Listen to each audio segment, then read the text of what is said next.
শুভ দুপুর বন্ধুরা, সবাই কেমন আছো? দেখো আমার গ্যাস গেছে ফুরিয়ে, এইমাত্র ডাল সেদ্ধ বসালাম। এর জন্য আমার সেই ছোট্ট উনান অসময় সঙ্গী। এই যে কাগজ টাগজ এগুলো বস্তায় ভরে রেখে দিয়েছিলাম বলে এখন তার জন্য উনুনেই রান্নাটা চাপাতে হবে। ভাত বসিয়ে দিলাম, ভাতটা হলে রান্না করব। গ্যাসটা বুক করব, কালকেই হয়তো দিয়ে যাবে। এখন তো বেশি দেরি করে না, একদিনেই দিয়ে যায়। বাইরে দেখো কিরম ওয়েদার, না রোদ্দুর না মেঘ না বৃষ্টি, এই করতে করতেই নামবে কখন। দেখো কি সুন্দর জ্বলছে।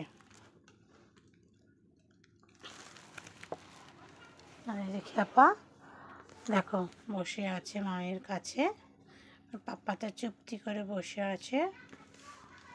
চলো এখানেই শেষ করলাম, বাই সবাইকে।